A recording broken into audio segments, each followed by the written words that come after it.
Vivencias.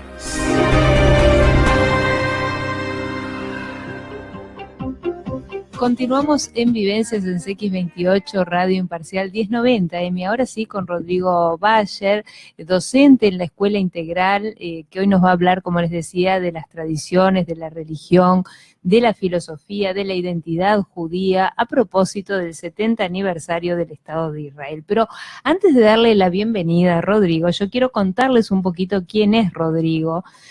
Rodrigo Bayer es traductor de inglés y español en libros sobre espiritualidad, filosofía judía, artículos periodísticos y académicos en materia de pensamiento judío contemporáneo y actualidad israelí, temáticas relacionadas con el desarrollo sostenible y también las problemáticas del calentamiento global y del medio ambiente. Es docente en la Escuela Integral de Hebreo Uruguaya en el Departamento de Educación Judía del sector secundaria en las materias de tradición judía y la Biblia hebrea, y también es docente en la Cátedra Permanente de Judaísmo de Nillo Asher de la Universidad Católica de Uruguay, y es estudiante de la Facultad o de la Universidad de la República en Psicología.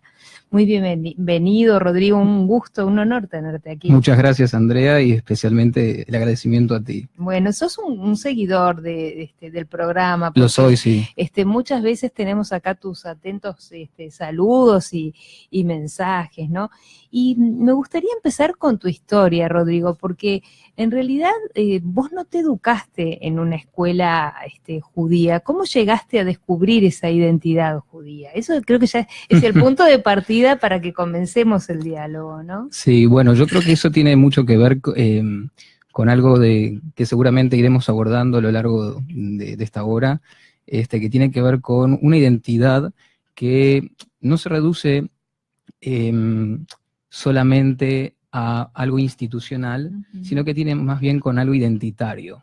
Es decir, de alguna manera, aquellos que contamos con se puede decir, el privilegio de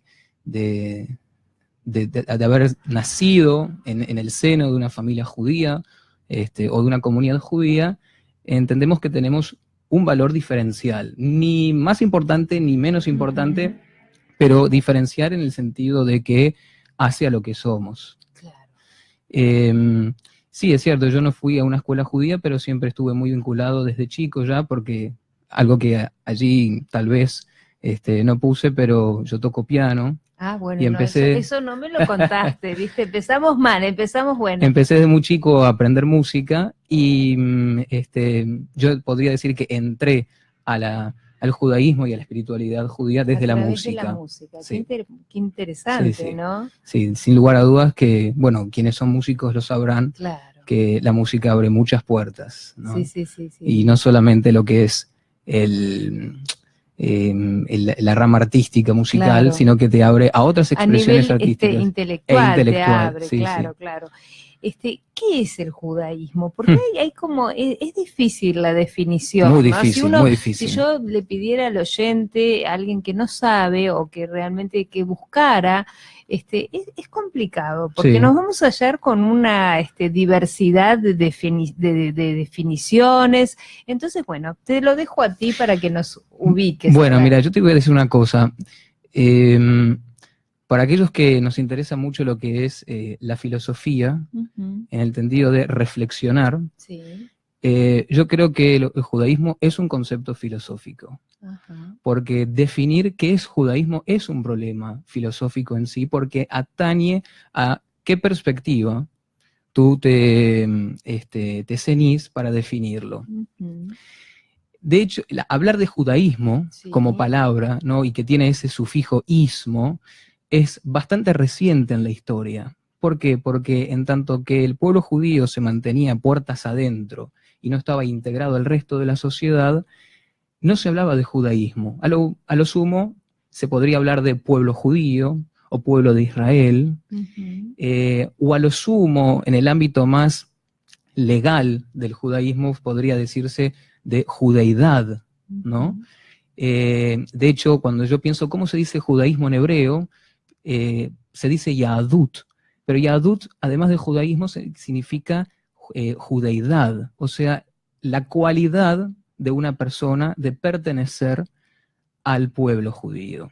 ¿Y cuándo se abrió esa puerta al judaísmo, como dijiste vos? Bien, esto tiene que ver con el impacto que tuvo la Revolución Francesa, ¿no? Sin lugar a dudas que marcó un antes y un después en todo el mundo. Y de ahí a fines del siglo XVIII, digamos, las comunidades judías europeas se ven de alguna manera obligadas a integrarse al resto de la sociedad cristiana, secular, y allí los judíos se ven en la disyuntiva de tener que resolver o pensar cómo va a ser de ahora en más la vida, ya sea comunitaria como en relación al resto de la sociedad. Entonces allí, no es lo mismo, por ejemplo, vos y yo somos uruguayos, ¿verdad? Sí. Pero no es lo mismo hablar de nuestra uruguayidad que si se la tenemos que explicar a un extranjero. Claro. Entonces, cuando yo tengo que explicar al otro qué es, de alguna manera tengo que traducir. Capaz que por ahí también me interesa por la traducción. Entonces, cuando uno tiene que explicar a alguien que no pertenece formalmente, de alguna manera hay que ponerlo en otros términos que sean de alguna manera similares a otros que la persona sí conoce de antemano. Claro, claro. Se podría decir que hasta la sociedad europea de ese momento conocía lo que era cristianismo. Entonces, se trató, esto fue uno de los intentos de los primeros judíos liberales del siglo XIX, fue de alguna manera paralelizar o equiparar, por supuesto, contemplando las diferencias que hay entre una cultura y la otra, pero para que el judío tuviera una posición en Europa que demostrara que no estaba en desventaja, pero también para lograr algo que ya desde la época de la Revolución Francesa y lo que es la Ilustración, buscar la igualdad entre todos, ¿no? Claro. Pero igual me gustaría, yo te voy a seguir insistente con la pregunta ¿qué es el judaísmo? Claro, porque en realidad tú me estás explicando cómo fue a lo largo de la historia, cómo fue avanzando y cómo se fueron abriendo las puertas, ¿no? Pero si yo, era el ejemplo que yo te ponía al principio, yo tomo el diccionario de la Real Academia y busco lo que dice judaísmo, dice profesión de la ley de Moisés. Pero si busco otra definición, dice la religión, la tradición y la cultura del pueblo judío. Entonces, es como que es diversa, ¿no? Digamos, la definición de judaísmo. Me gustaría que nos acerques un poquito, quizás hay mucha gente de la colectividad que nos está escuchando y se está matando de la risa, dice, pero ¿qué pregunta que hace esta mujer al aire? No, creo que es totalmente legítimo. Los que desconocemos o los que no somos de la colectividad, quizás sí nos interesa saber por qué, o sea, tenemos conocimiento, pero no tan formado, y me parece que estando tú aquí nos podés acercar. Capaz que, como decís tú, es una filosofía, no es fácil en unos minutos poder, pero sí poder decir esas características que los definen. Bueno, yo creo que primeramente hablar de judaísmo hoy en día es hablar de pueblo judío, ¿sí? Es decir, la dimensión nacional. Claro.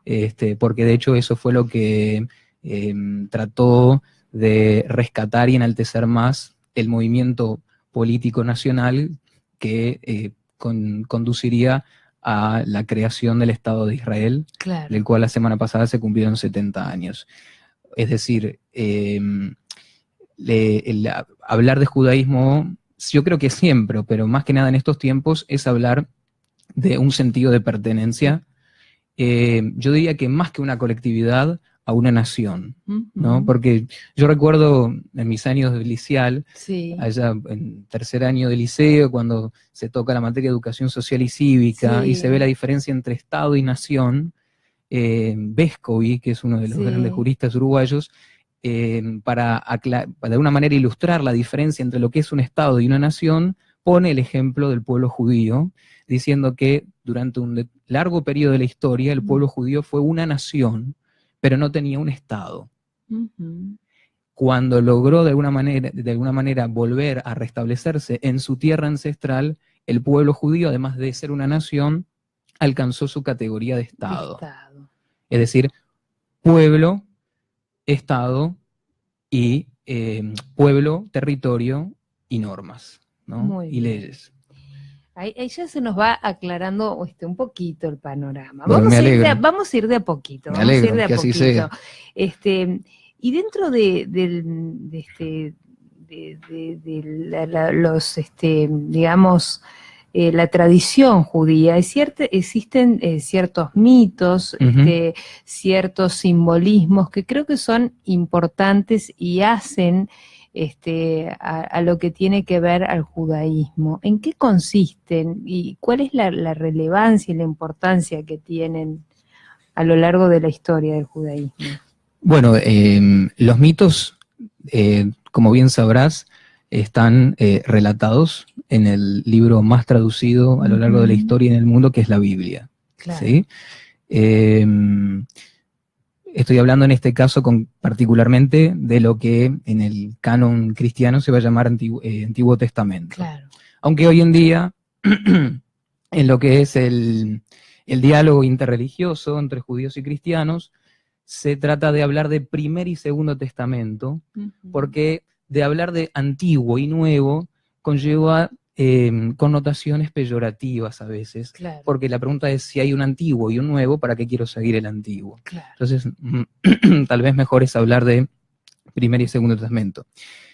Bueno, y como te decía, el relato bíblico es el relato mítico del pueblo judío, pero estos relatos son fundacionales para el pueblo judío, pueblo de Israel, porque de alguna manera es en torno a esos relatos que se fueron conformando no solamente la dimensión nacional del pueblo, sino también la dimensión cultural y algo que es muy importante para lo que es el ser humano en general, saber de dónde vengo y cuál es mi historia, claro. Cuál es mi pasado. Reconocer que tengo una historia en común con otros me permite tener una pertenencia que me da una identidad. Y la identidad es una dimensión fundamental en todo ser humano porque me permite de alguna manera explicarme a mí. Porque por medio del estudio del pasado yo puedo entender por qué soy lo que soy. ¿Por qué sos y hacia dónde vas? Y hacia dónde, claro. ¿No? Sí. El típico, como se dice, discurso que uno aprende en historia. ¿Por qué estudiar historia? ¿No? Claro. Para saber de dónde vengo, qué soy y hacia dónde voy. Y que no es solo la historia, es la vida misma, ¿no? Sí. Es el camino de la vida, hacia dónde te dirigís, hacia dónde vamos. Y esos nexos de identidad tienen que ver con esas tradiciones y con esa interpretación que han hecho tanto de la Biblia como del Talmud, ¿no? Sí. Ya que lo mencionas, la tradición judía junto a su tradición escrita, que tendría que ser el texto bíblico, se fue creando una tradición oral. Sí. Hasta que en un determinado momento, debido a las persecuciones y innumerables y constantes intentos de aniquilación que fue sufriendo el pueblo judío a lo largo de su historia, un rabino llamado Rav Yehuda Anasí, Nasí en hebreo significa príncipe o presidente, de hecho hoy en día en hebreo es el nombre que se le da al presidente del Estado de Israel, tuvo, digamos, la idea lúcida de darse cuenta de que toda esa tradición oral había que ponerla negro sobre blanco, porque ante tanta dispersión, tanta diáspora, esa sabiduría se iba a perder. Claro. Y eso es el Talmud, es una discusión entre rabinos de la antigüedad, de los primeros siglos de esta era, sobre cómo se interpreta, es decir, los lentes a través de los cuales en la antigüedad los judíos entendíamos el texto bíblico y propiamente los primeros 5 libros de la Biblia, que son lo que en hebreo llamamos Torá, que significa ley o enseñanza o instrucción. ¿Qué importancia tiene esa ley, ese Torah? Pues tiene mucho que ver con lo que en la columna anterior del psicólogo estaba hablando, ¿no? Porque digamos que el ser humano nunca fue, no siempre fue una figura muy bondadosa, ni muy sensible. Y lo que de alguna manera trajo el judaísmo a la civilización, a la humanidad, fue el concepto de, y el valor, diría, de la ley y la cultura. Claro. ¿No? Es decir, ese Dios que el pueblo judío siempre enalteció y alabó a lo largo de la historia, se representa en la práctica por medio del cumplimiento de la ley. De hecho, hoy en día para muchos pensadores y filósofos, hablar de Dios en el judaísmo es hablar de ley. Claro. Es decir, Dios, más que una entidad real, vendría a ser una metáfora por medio de la cual se legitima el valor de la ley. Pero ahora que me estás diciendo esto, te pregunto, ¿todos los judíos son religiosos? No. De hecho, todos no creen en Dios. No. Por eso te hablaba te señalaba la importancia de la dimensión nacional y la pertenencia. Claro. No todos son observantes. De hecho, me animaría a decir que la mayoría no lo son. Observantes en el sentido, porque el término decir quién es observante y quién no lo es muy, muy sutil. Claro. Porque también dependiendo de la perspectiva y la corriente judía, unos pueden decir que uno es observante y otros dirán que no. Claro. Y eso es una discusión interna que es interminable. Interminable. No te vamos a poner en ese aprieto. No, por favor.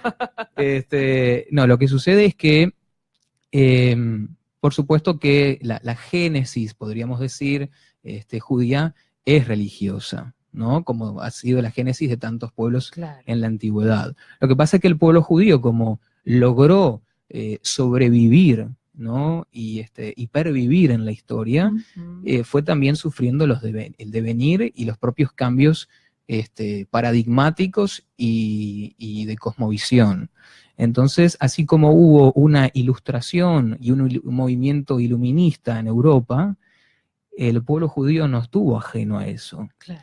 Entonces, muchos judíos empezaron a verse atraídos por esa visión secular del mundo, esa visión no religiosa, pero claro, la identidad, por más que uno vaya cambiando de manera de pensar en la vida, uno tiene eso, yo te decía, esa historia que conforma y une a la nación. Antes de irnos a la pausa, yo te voy a hacer una pregunta al aire. No quiero que me la contestes ahora, nos vamos a ir con esa pregunta al aire. Dale. Porque a propósito de esto que estamos hablando, es importante saber si Israel es un estado laico o es un estado confesional. Oh. Y es a propósito de justamente lo que me estabas diciendo. Bueno. Hacemos una breve pausa y enseguida continuamos aquí con Rodrigo Barger hablando sobre judaísmo y el 70 aniversario del pueblo de Israel, del Estado, perdón, de Israel.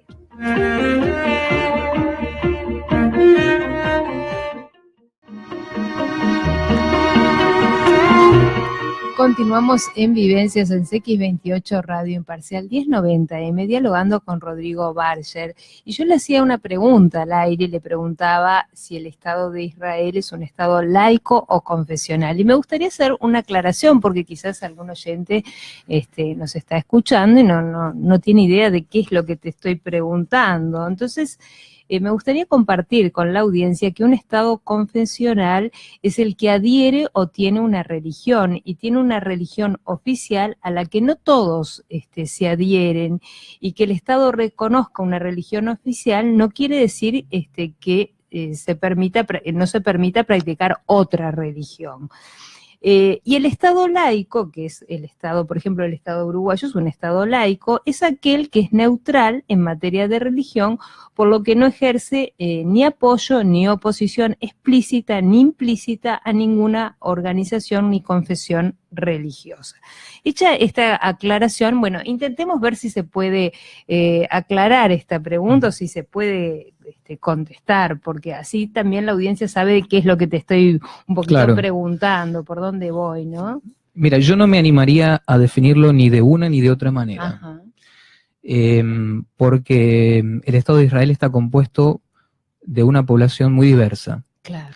Incluso hay minorías no judías, ¿no? Como la cristiana, la armenia, de quienes hoy se cumple un nuevo aniversario del genocidio, así que cabe saludar y respeto a la comunidad armenia.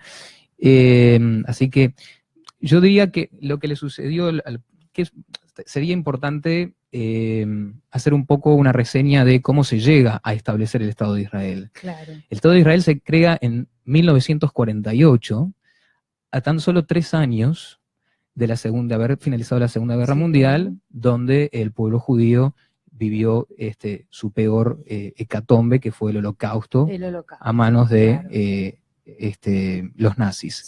Entonces, crear el Estado de Israel se volvió una urgencia, no solo como hogar nacional judío, del cual el fundador o el padre del sionismo, Herzl, hablaba, que esa era la idea que él trataba de proyectar. No lo llegó a ver, pero sí lo supo profetizar de alguna manera. Digamos que se volvió una urgencia tal que no era tan relevante si el Estado iba a ser religioso o no. Entonces allí el gabinete, a la cabeza de David Ben Gurión, trató de reunir a todos aquellos o convocar a todos aquellos judíos que, habiendo sido víctimas o familiares de víctimas judías, inmigraran al Estado de Israel para sentar las bases de un Estado judío. Pero no te olvides de todo el proceso de secularización que había vivido el pueblo judío. Claro. Entonces, el Estado de Israel, yo diría que el Estado de Israel es básicamente un Estado laico, pero, como dicen algunos, es un Estado que tiene sus enclaves religiosas porque, obviamente, el judaísmo tiene una dimensión religiosa. Y sí es cierto que uno de los obstáculos que enfrenta hoy en día el Estado de Israel es la secularización total del Estado, es decir, que las instituciones religiosas no influyan para nada en lo que son cuestiones estatales. Y allí, bueno, se generan algunos temas de malestar social, porque obviamente nunca, ni hasta el día de hoy, ni en el futuro, la religión va a representar el sentir de toda una nación. Entonces, uno de los desafíos que enfrenta el Estado de Israel hoy en día es su secularización total. Lo que pasa que, como es una democracia, quiere incluir a todos. Y en ese incluir a todos también implica incluir a aquellos que se resisten a esa secularización. Claro, porque hay distintas corrientes dentro del judaísmo. Eso es también a propósito de lo que estás diciendo, que estaría bueno que nos explicaras de qué se tratan esas corrientes que hay. Sí, bueno, en realidad, como el judaísmo, desde que los romanos destruyeron el gran templo de Jerusalén en el 70 de esta era, el judaísmo quedó sin su templo, o sea que se desmoronó su autoridad central, dejó de haber sacerdotes, dejó de haber algo pontificio como podría haber en el catolicismo. Claro. Entonces, como bien dice el refrán, no hay mal que por bien no venga, porque eso le permitió al judaísmo democratizarse, de tal manera que no fuera oficial, o mejor dicho, dejó de ser oficial una lectura única de la ley judía. La ley judía es la codificación de una interpretación de las fuentes. Es decir, la fuente es la Biblia y el Talmud, y en función de esas lecturas se interpretan los diversos legisladores, autoridades, en materia de ley judía, que en hebreo se llama halajá, que viene de una raíz que significa camino o senda, se codifica la ley. Porque no te olvides una cosa además, Andrea, que en la antigüedad la ley religiosa era también la ley civil. Claro. Entonces, a partir de ese momento ya el judaísmo empezó a fragmentarse de distintas perspectivas. Ya en la época de Jesús, claro, que buen judío era, ya había una, digamos, disgregación en cuanto a las perspectivas.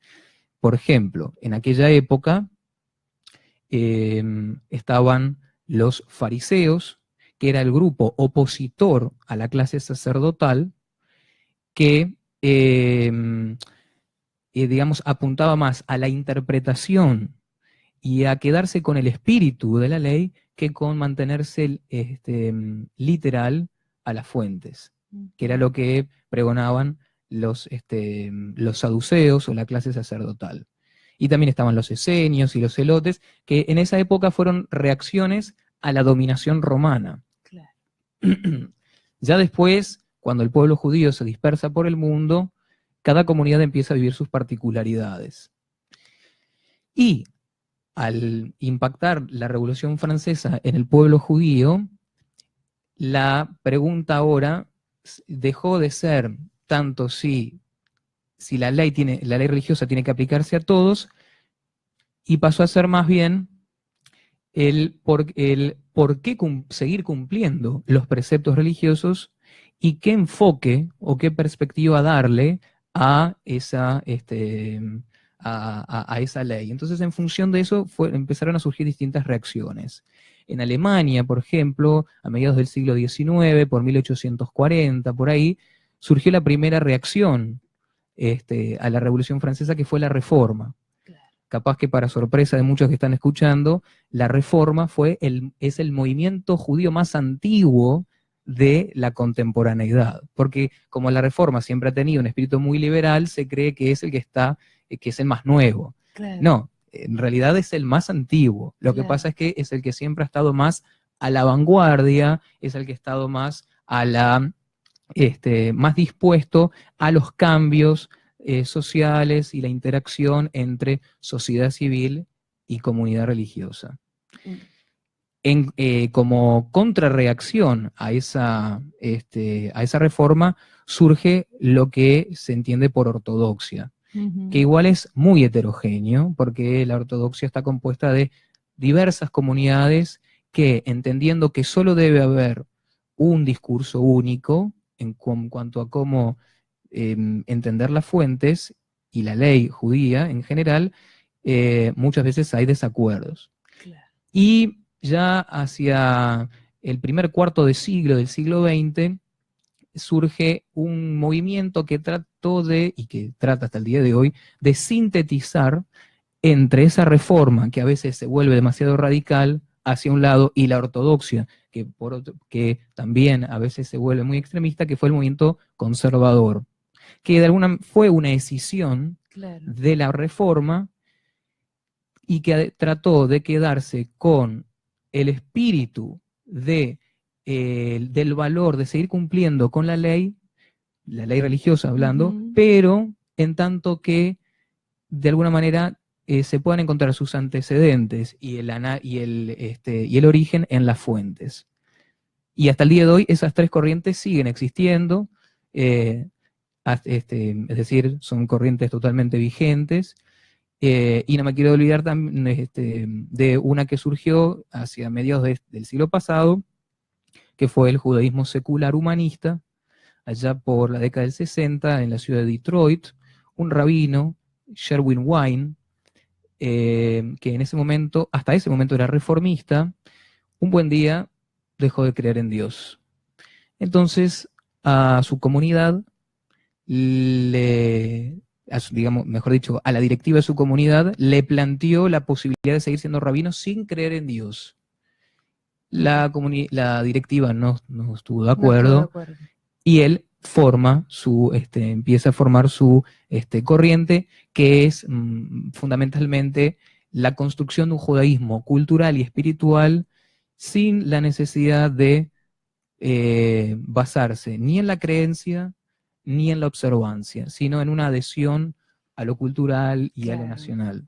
Antes de irnos a la pausa, yo creo que lo has explicado a través de estas distintas corrientes, pero me cabe preguntarte, luego de tantos milenios de diáspora, sí. ¿Cómo se logró, no? Porque creo que lo explicaste a través de estas distintas corrientes, pero ¿cómo lograron, a pesar de esa diáspora de miles de años, mantener esa identidad judía? Es la pregunta del millón, pero... y es también un misterio. Claro, porque sí. Te escuchaba atentamente todo ese camino, que lo estás haciendo muy brevemente, pero llevó siglos, milenios. En realidad, sí. Digo, lo creo que es admirable y admirable por todos a nivel mundial, es cómo luego de tantos años de diáspora logran mantener esa identidad, ¿no? ¿Es acaso la idiosincrasia lo que los une?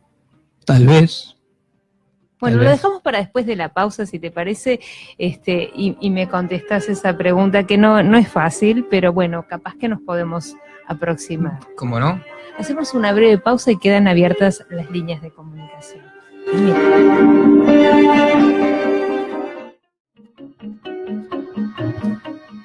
Continuamos en Vivencias con Rodrigo Barger, y yo te preguntaba antes de irnos al aire cómo es posible que luego de tantos milenios de diáspora han mantenido esa identidad judía. Yo creo que se puede explicar, Andrea, desde varios ángulos. Uno es el cultural, ¿no? Uh-huh. Es decir, hoy en día los judíos, hablando en términos generales, tenemos digamos, el privilegio, o no debería decir privilegio tal vez, la fortuna de ser considerados ciudadanos con los mismos derechos y los mismos deberes que el resto de la población. Pero recordemos que hace no más 70, 80 años, la realidad era completamente distinta. Claro, me das pie para preguntarte qué importancia tiene la celebración de estos 70 aniversarios del Estado de Israel. ¿Qué importancia tiene celebrar este cumpleaños? Tiene una importancia fundamental, porque el hecho de que el pueblo judío haya podido reasentarse uh-huh. en su tierra ancestral, me gustaría citar a un filósofo argentino, judío, y profesor de filosofía, Santiago Kovatlov, que lo que él dice, desde su formación como filósofo, es que el Estado de Israel permitió que los judíos saliéramos de una fatalidad. Él dice que fatalidad es una realidad irreductible, porque hasta que no existía el Estado de Israel, los judíos estábamos, se podría decir así, como condenados a vivir en el exilio. Es decir, no había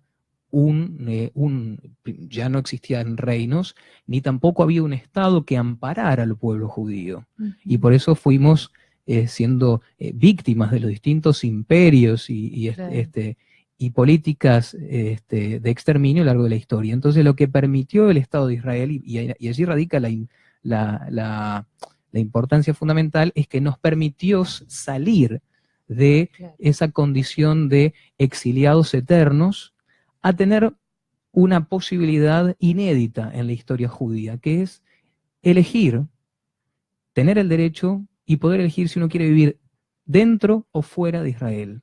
Uh-huh. Y eso es algo inédito que nunca antes se había vivido en la historia, desde la perspectiva judía, elegir dónde vivir, si fuera o dentro, con todas las seguridades, todos los derechos y las obligaciones también. Que requiere, claro, pertenecer a un Estado, ¿no? Eso fue lo maravilloso de la creación del Estado de Israel, uh-huh. Tener ese recurso a mano de poder elegir dónde vivir. Bueno, vaya nuestro saludo entonces en este 70 aniversario, ¿no? Para toda la colectividad que Muchas nos está gracias. Escuchando. ¿Qué recomendarías a los oyentes si quisieran profundizar sobre la realidad judía actual? ¿Qué lectura? A ver. Bueno, dos libros que allí yo te marqué antes. Uno es el del sociólogo Bernardo Sorg, que se llama Judaísmo para Todos. Sí. Después otro más, que es un diálogo entre ese sociólogo y un rabino liberal brasileño, Milton Bonder, que se llama Judaísmo para el siglo XXI. Ahí es muy interesante porque es un diálogo entre las perspectivas secular y religiosa, claro. Y allí de alguna manera se pone de manifiesto la posibilidad perfecta de que conviva lo secular y lo religioso. Y también acá, algo que tiene que ver más con nosotros como uruguayos y como judíos, de Rosa Perla Reicher, un libro que se llama Uruguay, la comunidad israelita y el pueblo judío, que es un... Si querés mostrarlo, porque viste como estamos saliendo bueno, filmados, capaz que lo es pueden ver. Un trabajo en conjunto entre la Universidad Hebrea de Jerusalén y la Universidad de la República de la Facultad de Humanidades. Y antes de irnos, me gustaría que nos contaras en qué consisten estos cursos que estás dictando en la Cátedra de Judaísmo de Niso Ayer en la Universidad Católica. No solo yo, también unos cuantos más. Unos cuantos colegas más, docentes. Docentes, psicólogos, rabinos, que tienen... que creo que da comienzo hoy. Hoy sí, justamente, hoy empieza mucho éxito, la cátedra. Yo voy a estar disertando por fines de junio y en principios de septiembre.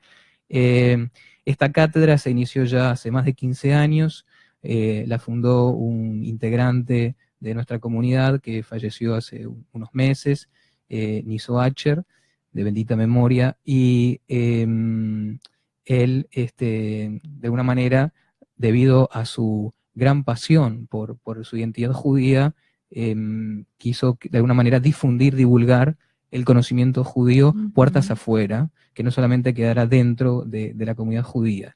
Y esta es una cátedra permanente en la Universidad Católica. ¿Es abierta al público o es para solo los estudiantes? No, es abierta al público, pero tiene un costo. Ajá. Tiene un costo, como toda universidad privada. Claro, bueno, pero o sea, si un oyente quisiera ir, en realidad se comunica con la universidad, con la Universidad Católica, y allí le dicen cómo hacer, cómo formar parte de esta cátedra. Este año la temática que recorre toda la cátedra está muy relacionado con lo que hablamos hoy, que es la resignificación de las fuentes y de la no solo la tradición, sino de las fiestas judías, ¿no? Porque es interesante ver los distintos significados que van adquiriendo las fiestas judías en relación al momento histórico en el que uno está viviendo. Claro, y que tendrá que ver con esos símbolos y mitos que también hoy estuvimos de alguna manera tocando a lo largo del programa. Mitos y símbolos que transmiten valores humanos, ¿no? Como el valor de la libertad, el valor de la norma, de la ley. Y ritos y rituales también, ¿no? Que no los puse sobre la mesa. Se nos fueron los minutos, un verdadero placer. Igualmente, Rodrigo, la verdad, un placer estar aquí. Se fue volando el tiempo, es un placer escucharte, sabes muchísimo. Bueno, quedas convocado para cuando gustes. Como no, será un placer nuevamente. Te estaremos esperando porque quedaron muchísimas cosas por preguntarte, por saber, es un placer, ¿eh? Muchas gracias a ti, Andrea. Muchísimas gracias. Quiero despedirme de ustedes, agradecerles los amables mensajes, también que nos hayan acompañado durante todo el programa. Vivencias.